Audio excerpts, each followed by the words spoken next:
ఏంట్రా ఇది? ఎవరి కోసం? ఈరోజు రాఖీ పండగ కదరా, మా చెల్లి కోసం గిఫ్ట్ తీసుకున్నాను. ఓ సరే వస్తాను. సరేరా. నేను చెల్లి కోసం ఏమైనా తీసుకోవాలి.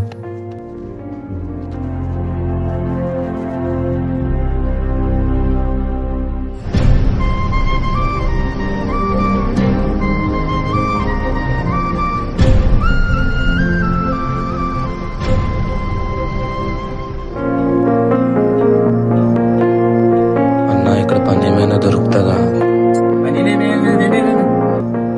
అన్నా, ఇక్కడ పని ఏమైనా దొరుకుతుందా? వెళ్ళు బాబు, మాకు బేరల్లో వెళ్ళు. బాబాయ్, ఇక్కడ పని ఏమైనా దొరుకుతుందా? ముందుకెళ్ళి షాపులో అడగం వెళ్ళి, మాకే బేరే లేకుండా ఉన్నాయి. అన్నా అన్నా అన్న, ఇక్కడ పని ఏమైనా ఇప్పించండి అన్న. పని లేదు, ఏం లేదు తమ్ముడు, వెళ్ళు. అన్న ప్లీజ్ అన్న, ఏ పని ఇచ్చినా చేస్తాను. ఎంతో కొంత ఇచ్చినా పర్లేదు అన్న. ఏంట్రా నీ ప్లీజ్ అన్న. ప్రాబ్లం? అన్న ఎంత బరువైనా మోస్తావా? మోస్తారా అన్న? వీళ్ళు అది బిగించు.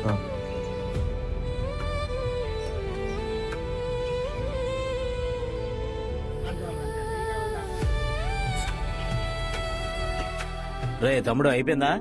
అన్న రా తమ్ముడు, ఇంత కష్టపడింది ఈ డబ్బుల కోసం, ఎవరి కోసం తమ్ముడు?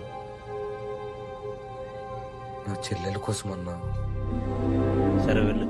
ఈ డబ్బులతో చెల్లికి మంచి గిఫ్ట్ తీసుకోవాలి.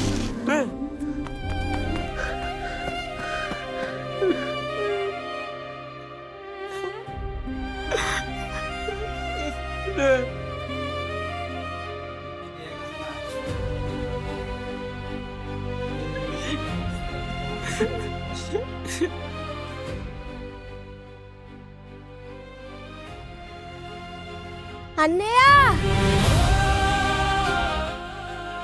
చేయి చూపించన్నయ్య.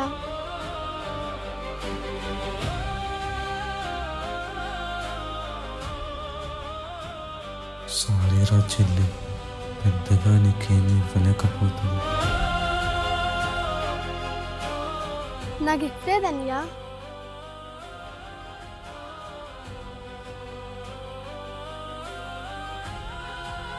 థ్యాంక్ యూ అన్నయ్య. డబ్బులు పోవచ్చు, వస్తువులు పోవచ్చు, కానీ అన్నయ్య ఉన్నాడన్న నమ్మకం చెల్లికి ఎప్పుడూ ధైర్యాన్ని ఇస్తుంది. హ్యాపీ రక్షాబంధన్.